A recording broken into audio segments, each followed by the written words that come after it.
Les abricotiers existent. Les abricotiers existent.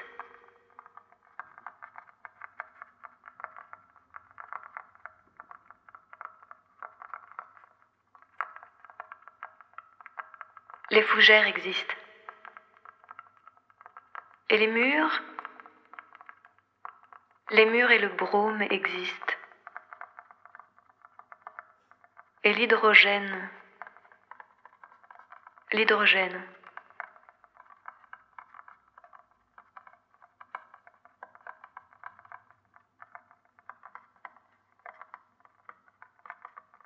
Les cigales existent.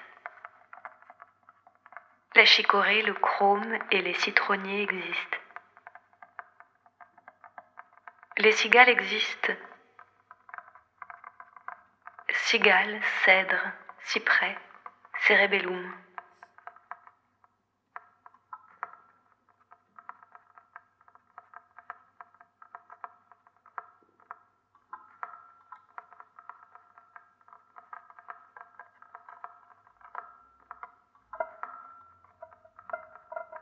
Les pigeons existent.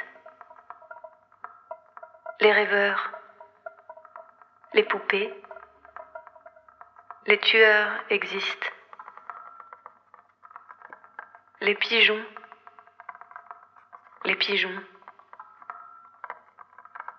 La brume, la dioxine et les jours. Les jours existent. Les jours, la mort. Et les poèmes existent. Les poèmes, les jours, la mort.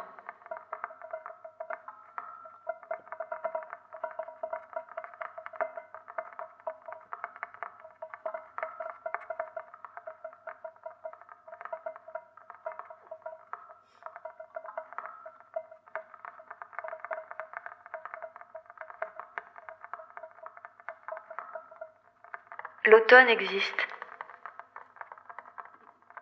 L'arrière-goût et la réflexion existent. Et le seul à seul existe. Les anges, les esselés et l'élan existent. Les détails existent. La mémoire. La lumière de la mémoire. Et la lumière rémanente existe. Le chêne et l'orme existent. Et le genièvre, la similitude, la solitude existent.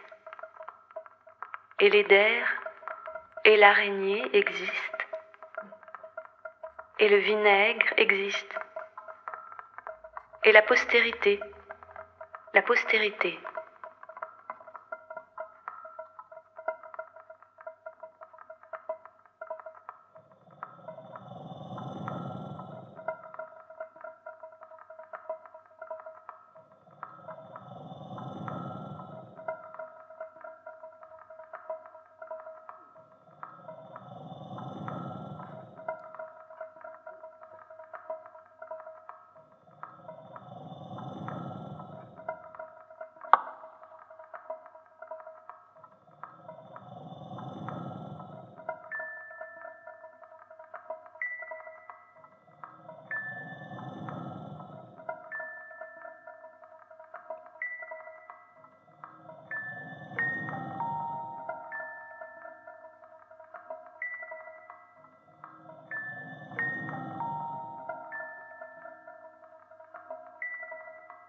Le héron pêcheur existe.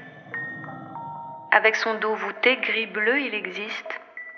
avec sa huppe noire et ses claires pennes caudales, il existe. En colonie, il existe. Dans le présumé vieux monde.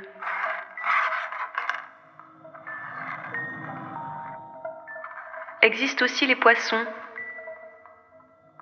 et le balbuzard, la perdrix, le faucon. L'avoine odorante et la couleur des moutons. Les produits de fission existent, et le figuier existe. Les erreurs existent. Les absolus et les systématiques, les accidentelles.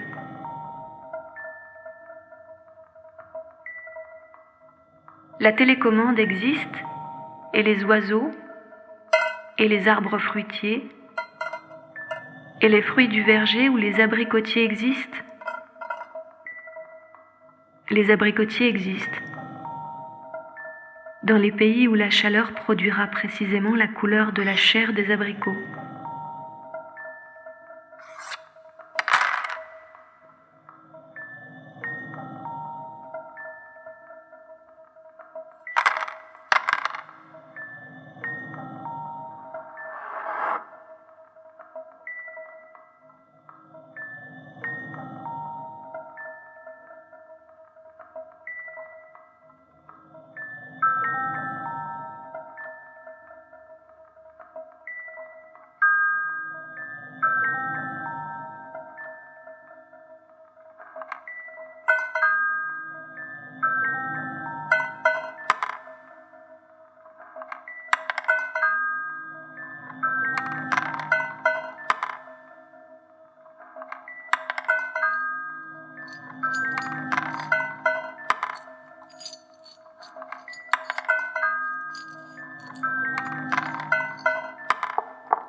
Les frontières existent, les rues, l'oubli.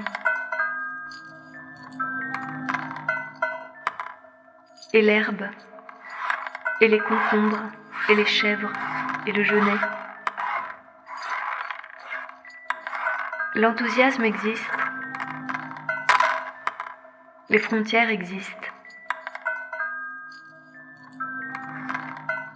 Les branches existent, le vent qui les soulève existe.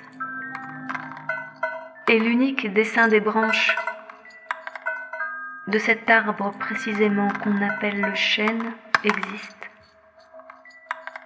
De cet arbre précisément qu'on appelle le frêne, le bouleau, le cèdre existe. Et le dessin répété existe dans le gravillon de l'allée. Existent aussi les larmes, et l'armoise et le laurier existent. Les otages, l'oie cendrée, les petits de l'oie cendrée. Et les fusils existent.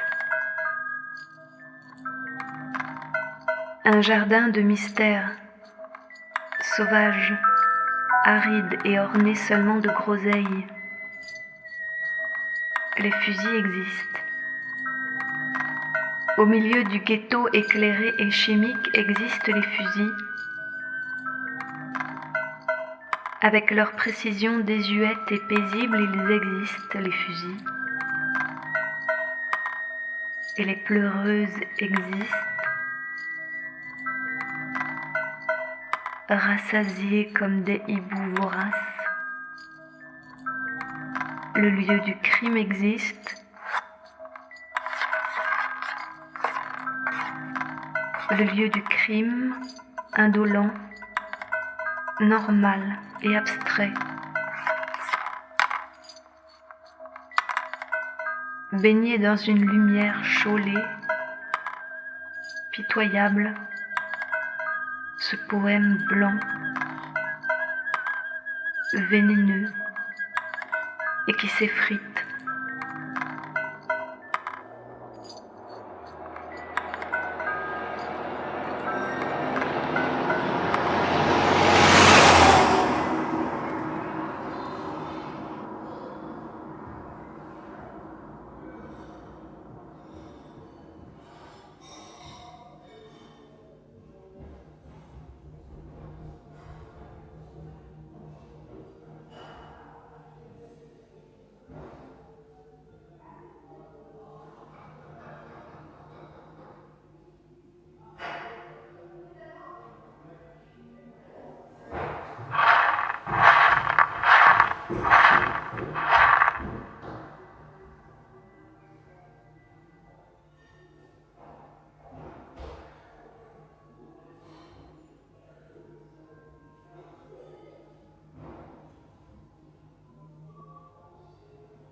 Les glaciations existent.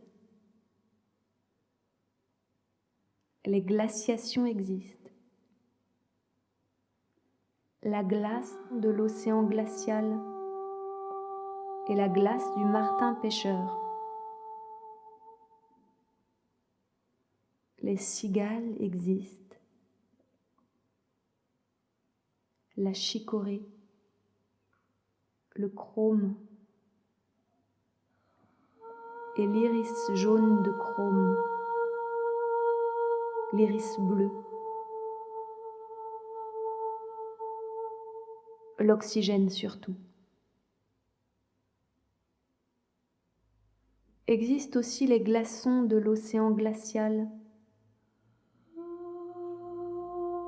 L'ours blanc existe. Matriculé comme fourrure, il existe. Condamné à sa vie. Et la mini-chute du martin pêcheur dans les ruisseaux bleus, gel de Mars, existe. Si les ruisseaux existent. Si l'oxygène dans les ruisseaux existe.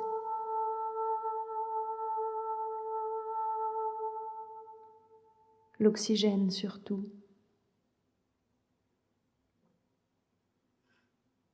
Existe surtout là où les sons des cigales existent. Surtout là où le ciel de la chicorée existe, bleu d'outre-mer dissous dans l'eau. Le soleil jaune de chrome. L'oxygène surtout. Pour sûr, il existera. Pour sûr, nous existerons. L'oxygène que nous respirons existe. Œil de feu, couronne de feu existe. Et l'intérieur céleste du lac. Une anse enclose d'un peu de jonc existera. Un ibis existe. Et les mouvements de l'âme insufflés dans les nuages existent. Comme tourbillon d'oxygène au tréfonds du Styx.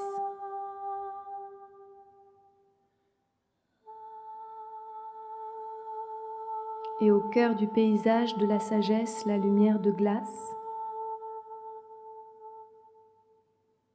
La glace identique à la lumière. Et au cœur de la lumière de glace, le néant.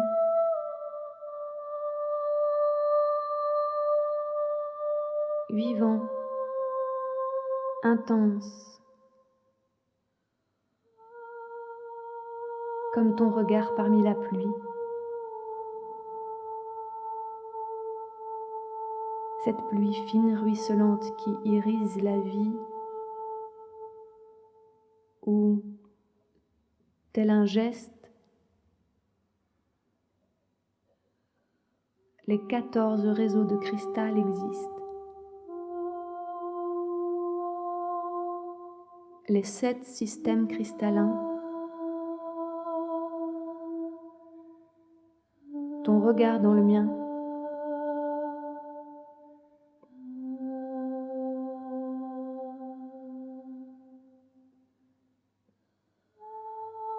Pour sûr, nous existerons. Comme givre, nous existerons. Comme vent. Comme l'iris de l'arc-en-ciel dans les pousses luisantes du mésembryanthème. Les chaumes de la toundra.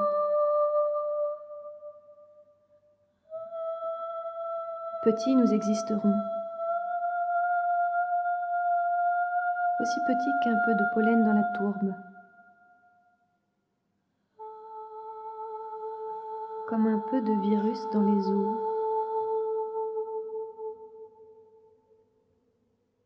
Peut-être comme Élodide. Peut-être comme un peu de trèfle blanc. Vesque. un peu de camomille exilée au paradis reperdu.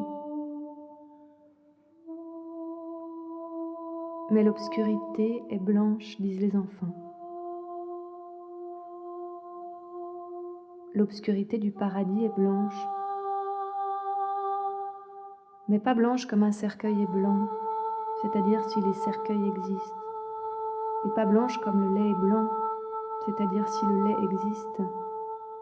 Blanc, c'est blanc, disent les enfants. L'obscurité est blanche, mais pas blanche comme le blanc préexistant aux fruitiers existants, leur floraison si blanche, l'obscurité est plus blanche. Les yeux fondent.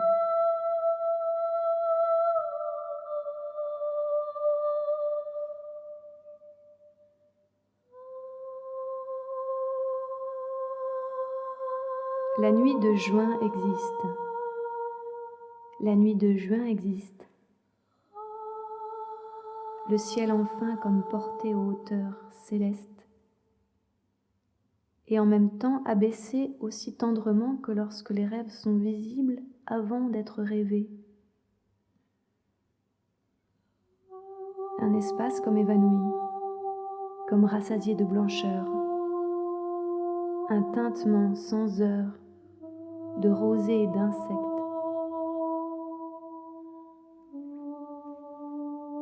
Et personne dans cette filandre,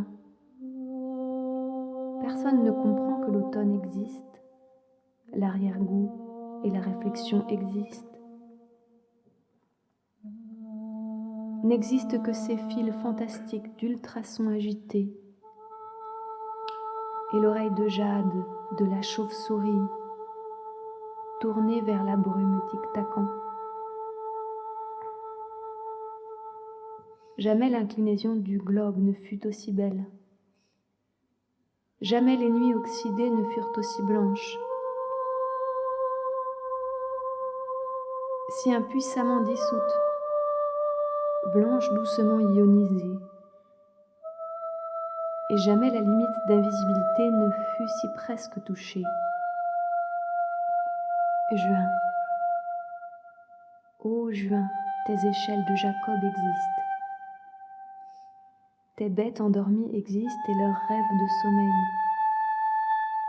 Un vol de germes galactiques entre la terre si terrestre et le ciel si céleste. La vallée de larmes calme, si calme, et les larmes rentrées comme de l'eau souterraine de nouveau sous terre. La terre dans sa révolution autour du soleil existe. La terre dans son itinéraire à travers la voie lactée existe.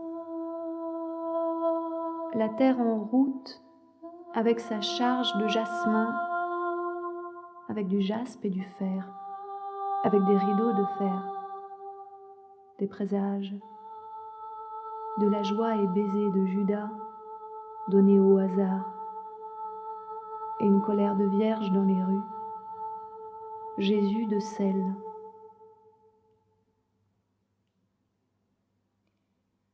Avec des cerveaux domestiques,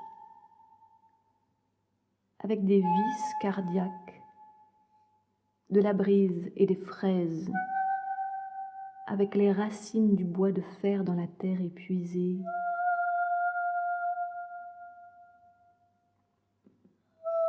La terre avec la ligne côtière de la conscience bleue, et avec des nids où le héron pêcheur existe, avec son dos voûté gris-bleu, où le héron nain existe, mystérieux et farouche, où le héron de nuit, le héron cendré existe, et le degré des battements d'ailes de moineaux francs, de grues et de pigeons.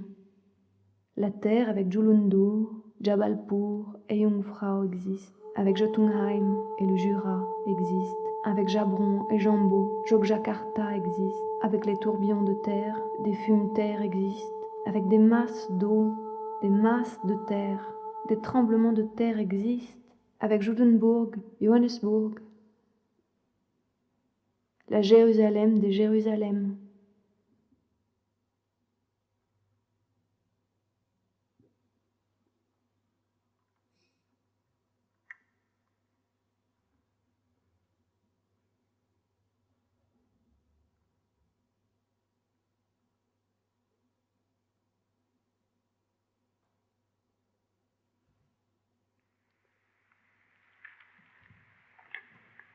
La bombe atomique existe. Hiroshima, Nagasaki. Hiroshima le 6 août 1945. Nagasaki le 9 août 1945. 140 000 morts et blessés à Hiroshima. Environ 60 000 morts et blessés à Nagasaki. Chiffre immobile, quelque part dans un été, éloigné et ordinaire. Depuis, les blessés sont morts. D'abord beaucoup, la plupart, puis moins, mais tous, à la fin. Les enfants des blessés, morts-nés, mourant, beaucoup, en permanence quelques-uns, enfin les derniers. Dans ma cuisine, j'épluche des pommes de terre. Le robinet coule et couvre presque le bruit des enfants dans la cour. Les enfants crient et couvrent presque le bruit des oiseaux dans les arbres. Les oiseaux chantent et couvrent presque le chuchotement des feuilles dans le vent. Les feuilles chuchotent et couvrent presque le silence du ciel. Le ciel qui luit. Et la lumière qui presque depuis a ressemblé un peu au feu de la bombe atomique.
L'amour existe, l'amour existe. Ta main qui, blottie dans la mienne, s'oublie tel un petit, et la mort impossible à se souvenir. Impossible à se souvenir, comme une vie inadmissible, aussi légèrement comme par mouvement chimique, par-dessus crételle et visée, tout se perd, disparaît. Impossible à se souvenir que des troupeaux d'hommes déracinés, de bêtes et de chiens qui existent ça et là, disparaissent. Les tomates, les olives, les femmes brunes qui les récoltent se flétrissent, disparaissent. Tandis que le sol poudroie de nausée, une poudre de feuilles et de baies, et que les boutons du caprier ne seront jamais récoltés, confits au sel et mangés. Mais avant qu'ils ne disparaissent, avant que nous ne disparaissions un soir attablés avec un peu de pain, quelques poissons sans abcès et de l'eau qui sagacement a été changée en eau, Un des 1000 sentiers de guerre historique tout à coup traverse la pièce, tu te lèves. Les frontières existent. Les rues, l'oubli. Partout. Mais ta cachette ne se rapproche pas. Regarde, la lune est pas trop éclairée et le chariot de David retourne aussi vide qu'il est venu. Les morts veulent qu'on les porte. Les malades veulent qu'on les porte. Les pâles soldats usés, ressemblant à Narcisse, veulent qu'on les porte. Tu te promènes si bizarrement éternel, et seulement quand il meurt, tu t'arrêtes dans un jardin de choux dont personne ne s'est occupé depuis plusieurs siècles. Trouve en écoutant une source tarie, quelque part en Carélie peut-être, et pendant que tu songes à des mots comme chromosome, chimère et à la croissance frustrée des fruits de la passion, tu enlèves d'un arbre un peu d'écorce et la manges.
Quelque part, je nais subitement, dans une maison sans expression. Quand on crie, les murs cèdent et le jardin où on disparaît est lissé d'escargots comme l'oiseau. On se baigne par à-coups et quand la terre est mangée et les rhubarbes fanent une première fois, L'été cède et la ville où on disparaît est lente et noire. On se promène dans les rues, on fait comme les autres qui, muets en passant, rangent quelques briques dans les murs. Quand la route est connue et assez tenace, les immeubles cèdent et le plateau s'étend morose, tout puissante et plutôt invisible.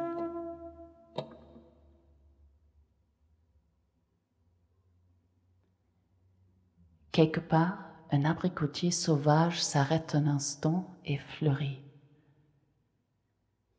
Mais rien que d'un voile aérien sur les branches étendues, avant qu'il ne continue tout de même.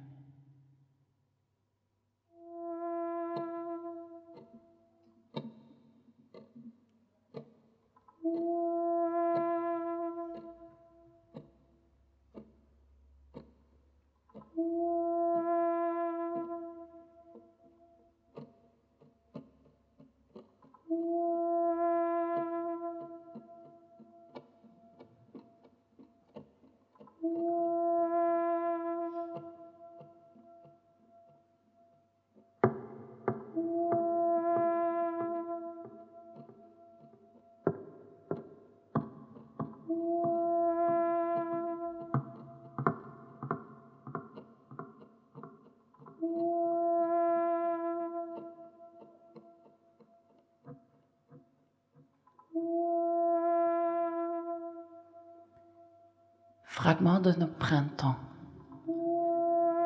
Un soir, comme quand on sort, les routes disparaissent presque dans le bleu, mais personne ne bouge. La route qui poudroie rappelle la poudre de la route où temps sont fusillés et le silence est lourd de pierres. Mais il n'arrive rien.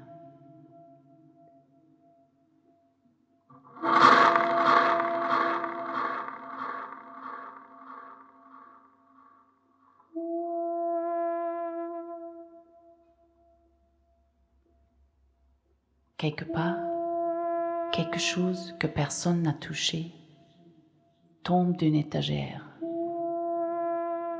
Peut-être pendant que ma grand-mère dans sa cuisine, comme toujours, fait le compote d'abricots. Je sais qu'elle est morte, mais l'odeur est si forte que le corps qui l'aperçoit est lui-même changé en fruit.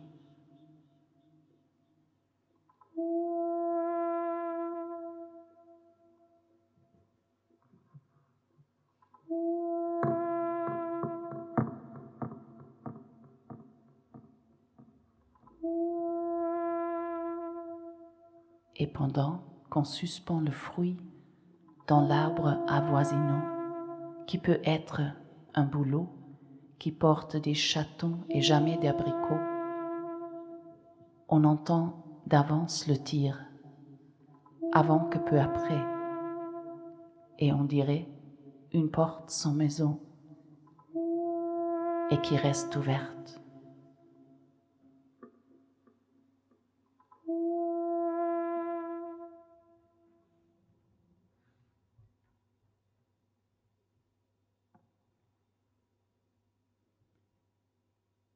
La bombe H existe, une prière de mourir. Comme habituellement on meurt, un jour, par un temps ordinaire. Soit on sait qu'on va mourir, soit on ne sait rien un jour. Comme d'habitude, on a peut-être oublié qu'on va mourir, un jour légèrement venteux, en novembre peut-être, pendant que, dans sa cuisine, on a tout juste le temps de sentir comment délicieusement les pommes de terre sentent la terre, tout juste le temps de poser le couvercle et penser si on a bien mis du sel avant de poser le couvercle. Et tout juste le temps, dans un éclair, pendant que un peu de vapeur s'échappe du couvercle, de se rappeler sa vie comme elle était et comme elle est toujours pendant que les pommes de terre cuisent, et que la vie, dont on toujours dit qu'elle doit continuer, continue en effet. Une prière ordinaire, un jour ordinaire, que la vie continue tout ordinairement, sans que jamais aucune de toutes les expériences féroces que l'équipe Teller a faites à l'atoll Eniwetok, où les vagues du Pacifique ont ragé de colère, sans que jamais aucune de toutes les expériences que l'équipe Zakharov a faites à Novaya Zemlya, où les vagues de l'océan glacial ont ragé de colère, sans que jamais ces expériences, ni les expériences anglaises, françaises, chinoises, ne soient réellement réalisées ici, où toujours nous vivons dans un monde réellement réel par rapport à l'irréalité de Novaya Zemlya et de l'atoll Eniwetok.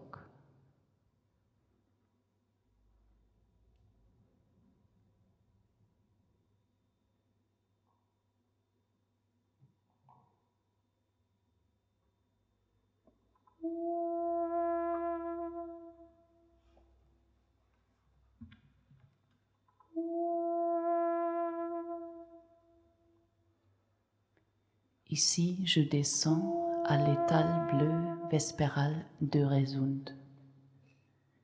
Je jette un caillou dans l'eau, regarde comment les ronds se dilatent, atteignent même les plus lointaines côtes.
La manière des pigeons de vivre ma vie comme une chose naturelle a quelque chose de particulier. Aujourd'hui qu'il pleut, et toujours quand il pleut, ils atterrissent doucement sur la corniche de l'immeuble.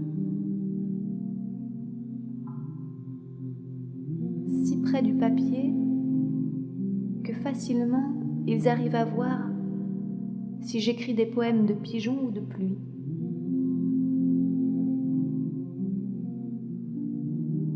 Ça peut paraître à tort que ce ne sont jamais les pigeons, qui impassiblement écrivent des poèmes de pigeons.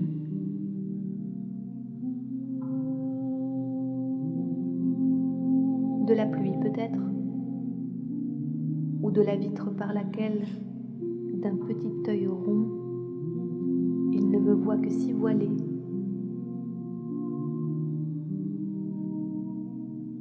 Ils ne savent pas eux-mêmes qu'on combine surtout leur envol et leurs ailes avec douceur et paix.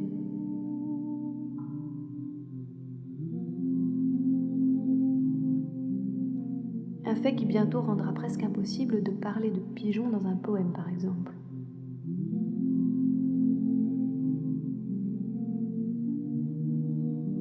Ou de pigeons sous la pluie. Pigeons ébouriffés et mouillés comme ils sont aujourd'hui qu'il pleut.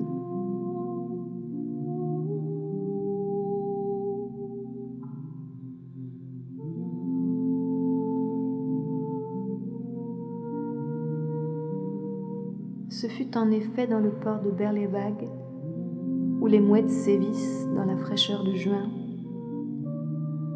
que l'absence des pigeons, leur babil manqué et gratuit, me frappa de quelque chose qui ne fut pas étonnement, mais une sincérité ordinaire, quotidienne, presque de piété.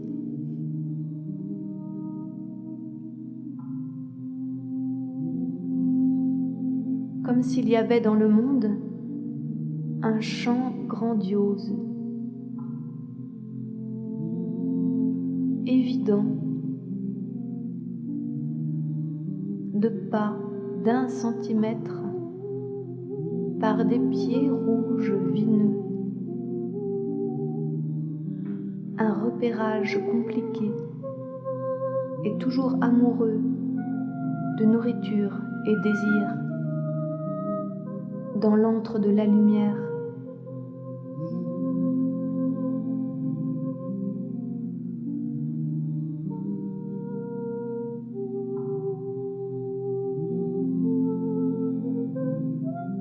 Un murmure de désir, de seconde pour seconde, éviter sa mort et communiquer sa présence.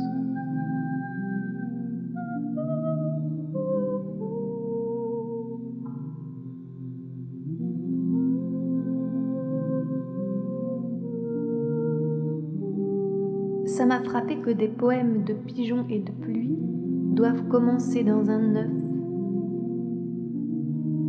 dans une goutte vertigineuse, doivent commencer par des duvets, par la réunion des gouttes, par plume après plume, dans un dessin recherché,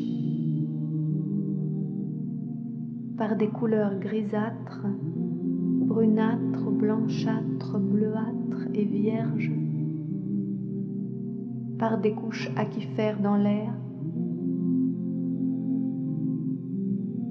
par un cœur quelque part au poumon aussi fin que des fougères d'oxygène, et par la trame des nuages.